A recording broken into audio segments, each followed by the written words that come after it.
किनवट विधानसभा निवडणुकीतील अपक्ष उमेदवार राजेश धावारे यांच्या घरी चोरी झाली असल्याची तक्रार त्यांनी दिली आहे।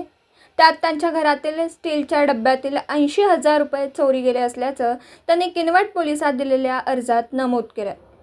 किनवट निवडणुकीतील अपक्ष उमेदवार राजेश धावारे यांनी किनवट पोलिसात दिलेल्या अर्जात नमूद केलं की त्यांच्या गोकुंदा येथील घरात चोरी झाली असून 11 नोव्हेंबर रोजी घरी गेल्यानंतर रात्री 11 वाजता छातीत दुखू लागल्याने त्यांनी रुग्णालयात उपचार घेतला। पोलिसांचा तपास सुरू, तर खबरदारी म्हणून रात्रभर रुग्णालयात थांबले असता दुसऱ्या दिवशी सकाळी 7:30 वाजता घर मालकाने कॉल करून सांगितलं की तुमच्या घरात चोरी झाली आहे।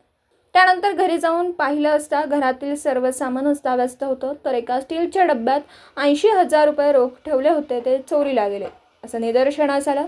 त्यानंतर त्यांनी सदर घटनेची माहिती किनवट पोलीस स्टेशन येथे दिली असून घटनेचा तपास पोलीस करीत आहेत। या प्रकरणी वृत्त लिहीपर्यंत गुन्हा नोंदविला नव्हता।